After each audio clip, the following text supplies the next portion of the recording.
निगम के हित के लिए समय निकाला और मेरे यहाँ के लोगों को नमस्कार मेरा। देखिए, आपने बात कही कि आप आरोप लगा रहे हैं, भारतीय जनता पार्टी में शामिल हुए। देखिए, मैं राजनीति में आया, मैं इस विचार से आया कि मुझे लोगों की हक की बात करनी है।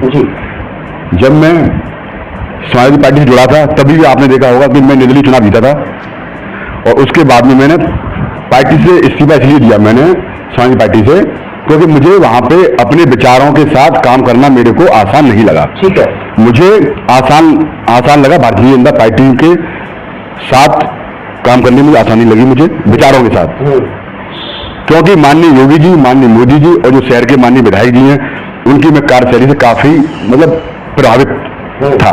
तो मुझे लगा कि मुझे यहाँ पे काम रह के लोगों के लिए कार्य करना चाहिए। और वो भी माननीय विधायक जी ने मुझसे एक दो बार कहा भी कि भाई तुम काफी जुझारू संघर्षशील हो, तुम्हें हमारी पार्टी में आना चाहिए। तो मैं पार्टी में ज्वाइन की पूरी आस्था के साथ में। ठीक है। अच्छा, मैंने पार्टी के खिलाफ आज तक कोई भी कार्य नहीं किया। मुझे मेरी पार्टी ने जो लगता है, जो मैंने सीखा है भारतीय जनता पार्टी से कि हक बात के लिए लड़ना चाहिए और सच बात कहनी चाहिए। अगर कोई हमारा पार्टी का भी कोई अगर नेता अगर कुछ गलत कर रहा है तो उसका भी हमें विरोध करना चाहिए। कौन से आधार है वो आपके पास, कौन से वो सबूत है जिनके आधार पर आप लगातार आरोप दर आरोप लगा रहे हैं?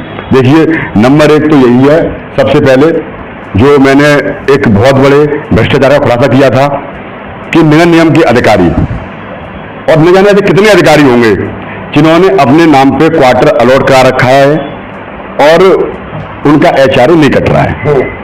मैंने अलॉट वाला लेटर भी मैंने सबको दिखाया है, शायद आपने भी देखा हो। नहीं, मैंने नहीं देखा। मैं दिखाऊंगा आपको। जी, धन्यवाद दूंगा, आपने हमारे लिए समय निकाला और नगर निगम की स्थिति को जानने के लिए आप जो समय दे रहे हैं उसके लिए आपका बहुत बहुत धन्यवाद। और सभी अपने दर्शकों को, सभी को नमस्कार। देखिए, हम जो बात कर रहे हैं तथ्यों के ऊपर कर रहे हैं। आपने देखा होगा केवल ये सोशल मीडिया पे भी कह रहे हैं ये लोग दूसरी मानसिकता के हैं, ये लोग ठेकेदारी करना चाहते हैं, केवल आरोप और प्रत्यारोप का दौर चल रहा है। हमारे जो प्रश्न है उस प्रश्न का कभी भी अभी तक नगर निगम ने कोई जवाब नहीं दिया। जैसा कि मुनीम जी ने भी बताया था कि एचआरए का जो मामला था, एचआरए के मामले का अभी भी कोई संज्ञान नहीं लिया गया, ना कोई काम किया गया। हमने जो टेंडर मैनेजिंग की बात की थी उस पर भी आपकी मेयर साहिबा ने साफ कह दिया कि ये अधिकारियों का काम है। अगर सारी चीज अधिकारियों को ही देखनी है तो मेयर साहिबा का भी देखने का कोई दायित्व तो है या नहीं है? नगर निगम के अंदर जो भ्रष्टाचार पनप रहा है कहीं ना कहीं उसके लिए जनप्रतिनिधि जिम्मेदार हैं। तो मेरा कहना यह है कि हमारे जितने भी आरोप हैं उन आरोपों का तथ्यपूर्ण, अगर हम आरोप लगा रहे हैं तो उसका तथ्यपूर्ण उसका जवाब दिया जाए। तो मेयरपति का ही पूरा हैंडल रहता है। आपने देखा भी होगा कि मेयरपति आए दिन आयुक्त साहब के कमरे में बैठे मिलते हैं, मेयरपति आए दिन मेयर साहब के कमरे में बैठे मिलते हैं। हमने तो कई बार देखा है, क्योंकि हमें अपने काम के लिए नगर निगम जाना पड़ता है, तो कई बार देखा हम अधिकारियों को ढूंढ रहे हैं, अधिकारी कहाँ है कि साहब वो आज मेयरपति उनकी मीटिंग ले रहे हैं। तो कमरे में बैठना, जहाँ मेयर साहब बैठी है, मेयर साहब पति बैठे, केवल अधिकारी बैठे, मतलब मेयर साहिबा कहती है कि उनका हस्तक्षेप। जो लेटर अलॉट हुआ था नगर आयुक्त महोदय के द्वारा संदीप भार्गव जी को, और इसमें सारा कुछ उन्हीं का साइन वगैरह और उन्हीं का लेटर जारी है, निगम का लेटर है, ठीक है। और ये दूसरा कागज है उनका पे स्लिप, इसमें आप देख सकते हैं आराम से, ये पे स्लिप है, इसमें एचआरए उनका नहीं कट रहा है, 5,620 रुपये। ठीक है। और ये कम से कम लगभग 2 साल होने को आए। 2 साल से लगातार ऐसा ही है। जी जी। कि सच बात का साथ पूरी तरह से हर कोई नहीं दे पाता है। जी। मैं आप पे आरोप लगा रहा हूँ, हालांकि मैं बहुत हताश, निराश और अंदर से पीड़ित हूँ, तो मैं इसलिए मैं आपको ये बात बोल रहा हूँ, आप मेरी बात को अन्यथा में ना लें, ये ना सोचें जी। मैं आपसे साथ साथ मुझे आप भी तो बताइए, आप भी तो इंसान हैं, आप काफी विभागों में आपने भी भ्रष्टाचार खुलासे किए होंगे, ऐसी बात नहीं है अब तक के में।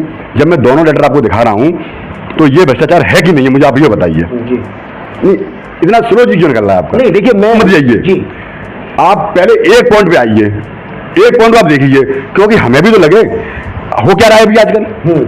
हम बात मीडिया बंधुओं में लेके जा रहे हैं, जैसे कि होता नहीं है, आपने देखा होगा कि किसी के साथ कुछ घटना हुई, कोई गरीब के साथ, या कोई बेचारा उसका इतना वो जानकारी नहीं है, वो थाने गया, थाने में दरोगा जी ने कह दिया कि इंस्पेक्टर से मिलिए, इंस्पेक्टर साहब ने कह दिया कि और ऊपर जाइए और ऊपर जाइए। हुआ क्या कि वो सब बीच में मैनेज हो गए। ऐसा होता है एक प्रकार में, मैं ये नहीं कह रहा कि सारे में होता है। नहीं, आपने दस्तावेज दिए जी। तो कुछ मीडिया बंधु ऐसे भी हैं जो महापौर पति द्वारा बुलाकर मैनेज किए जा रहे हैं और वो हो भी रहे हैं, कुछ सब नहीं हो रहे हैं, मैं सब क्या कहूँगा। आपने भी देखा होगा जब आपने पूर्व में तथ्यों पे खबर चलाई और आपने उनसे जब जानना चाहा तो महापौर पति के क्या बयान थे आपके लिए, क्या आपको हिस्सा दे दूं, क्या कितना चाहिए आपको कमीशन? नहीं, वो खबर हमने चलाई थी। क्या महापौर पति को अपने जो हम आरोप लगा रहे हैं उस पर बात करनी चाहिए या आरोप से हटके इधर उधर की बात करनी चाहिए? एक बार मैंने एक डायलॉग सुना था टीवी पर दिवंगत श्रीमती सुषमा स्वराज जी का, जब मनमोहन सिंह प्रधानमंत्री थे तो उनका ये कहना था कि तू इधर उधर की बात ना कर, ये बता कारवा कैसे लुटा।